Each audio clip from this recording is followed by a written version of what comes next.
印度所谓的强大和傲慢，在巴基斯坦的有力回击面前，完全成了一个笑话。5月9号，巴基斯坦国防部长阿西夫当着众多媒体的面，直接表达了自己对印度的轻蔑，彻底撕开了印度所谓强大表面下的遮羞布。作为经济位列世界第5，一直自诩为世界第4军事大国的国家，印度近些年来却屡屡陷入尴尬境地。引以为傲的法国阵风战机在全世界的镜头前被巴铁击落，寄予厚望的航母计划又遭受严重挫折。这些事情让人感到疑惑：印度军队，你到底行不行？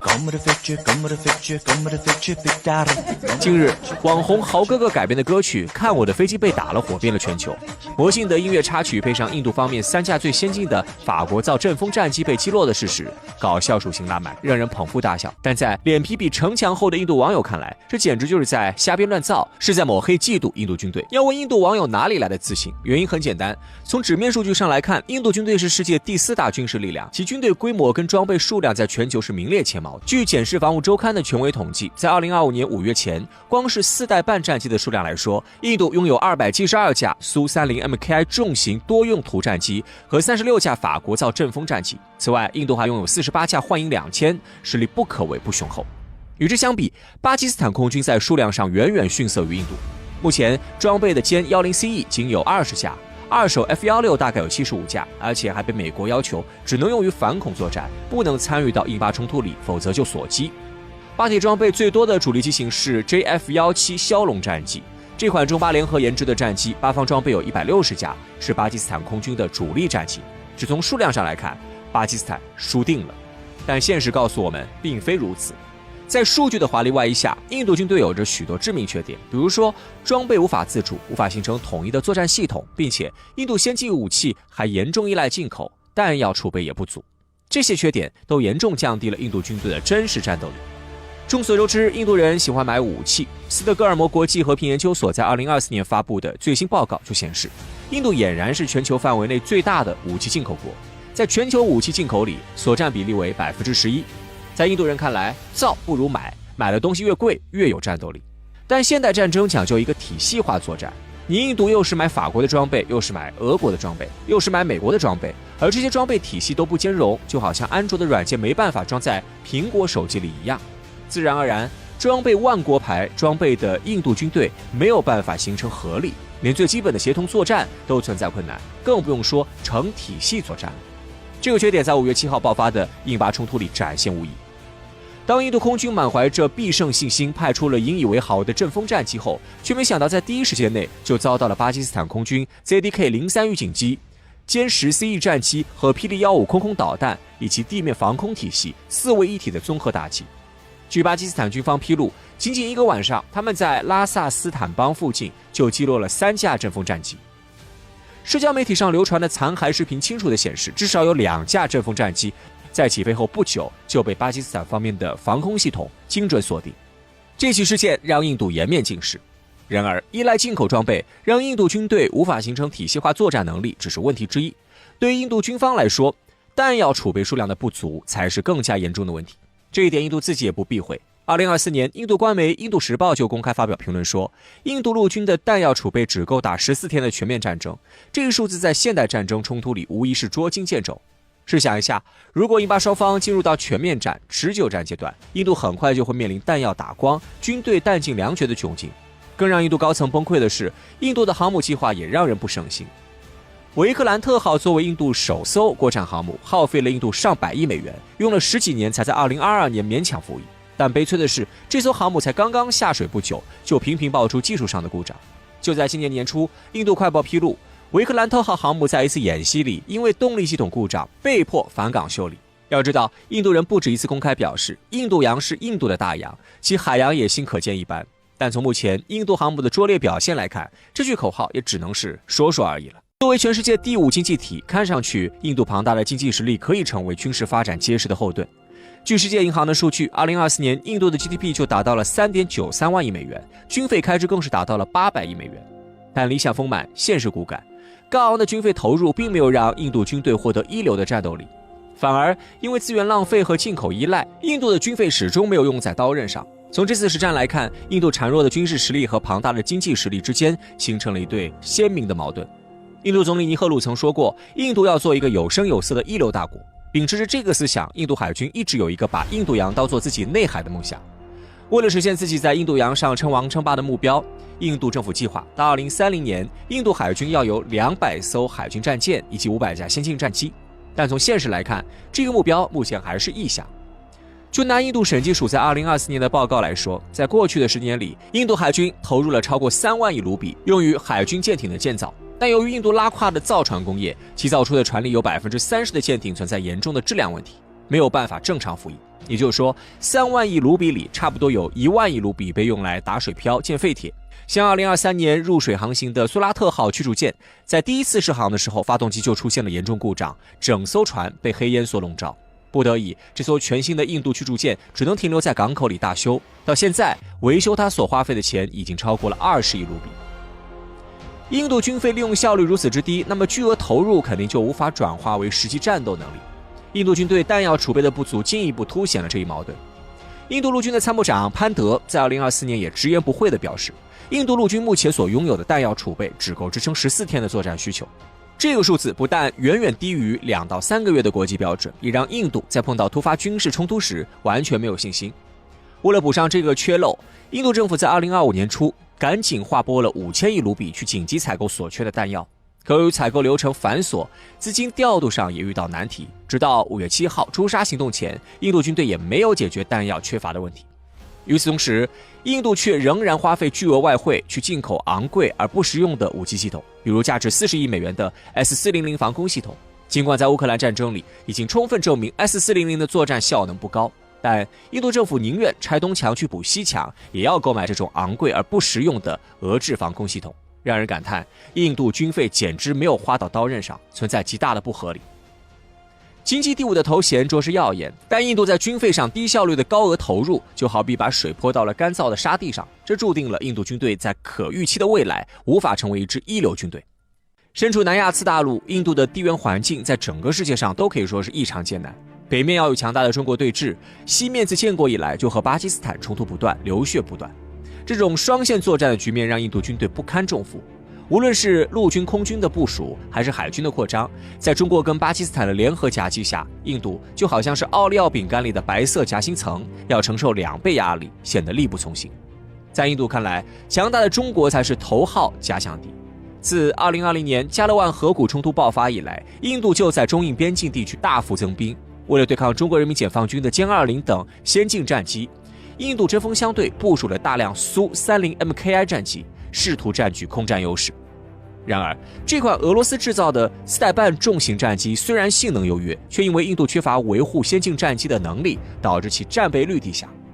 据印度空军2024年的内部报告来看，印度空军苏30 MKI 战机的战备率仅仅只有 55%， 也就是说，近一半的战机在关键时刻无法正常起飞作战。在这种条件下，印度军队的双线作战能否维持优势，他自己心里有数。最让印度高层感到头痛的还要数海军。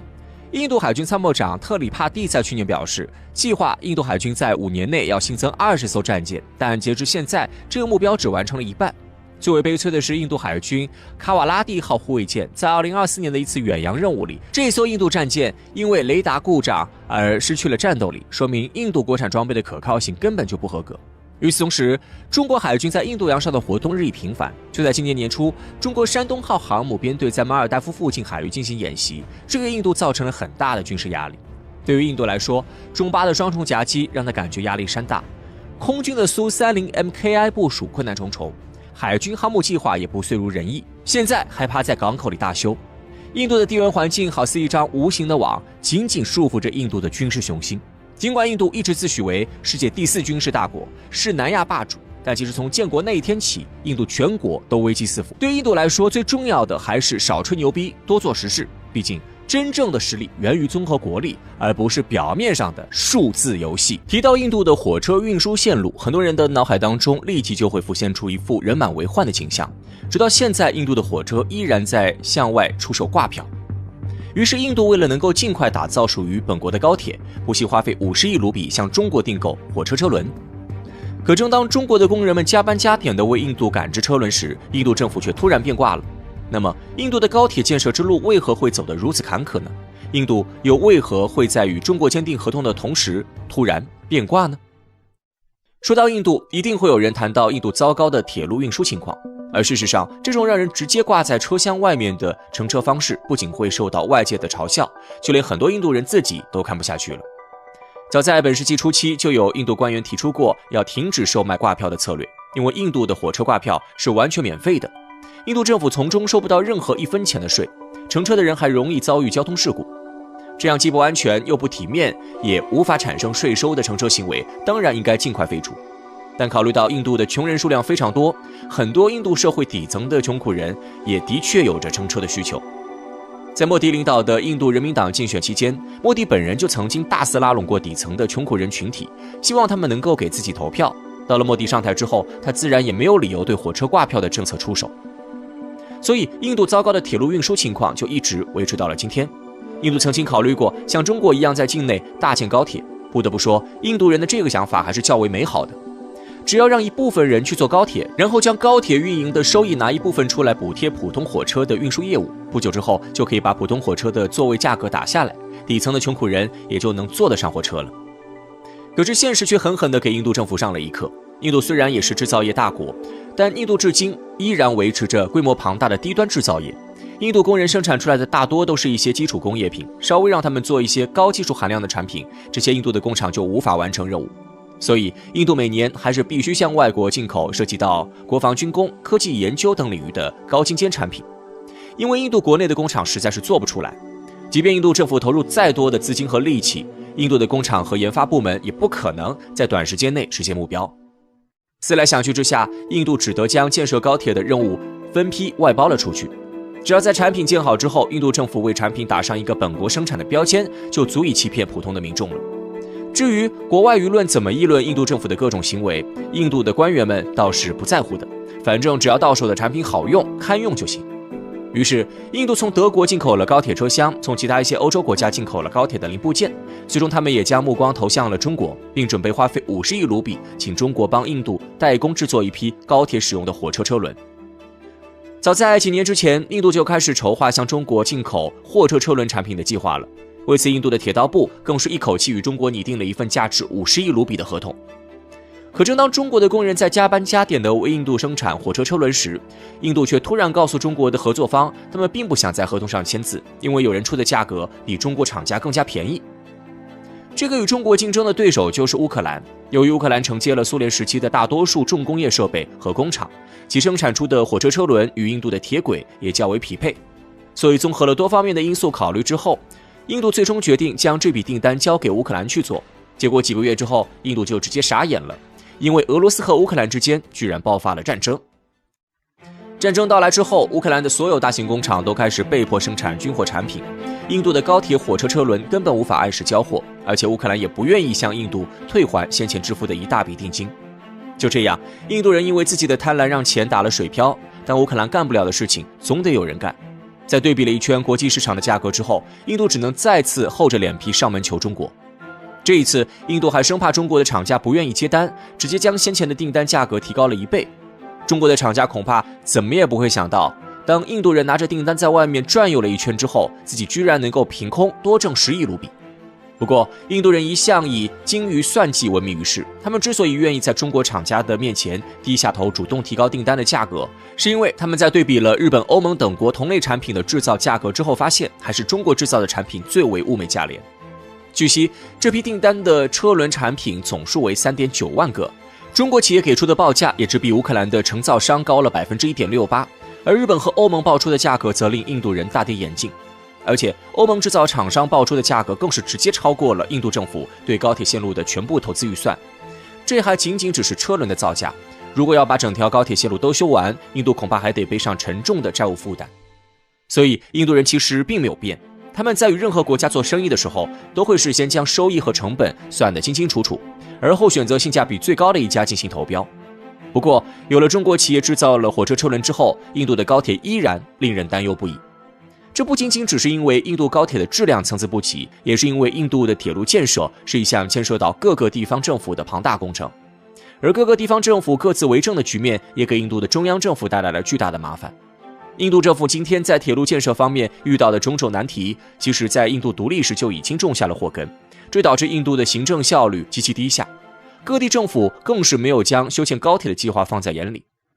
在印度独立时，英属印度时期的大量大地主没有及时受到清算，这些人在印度独立之后依然保留了大量属于自己的私人土地，这就给印度政府的建设工程造成了巨大的麻烦。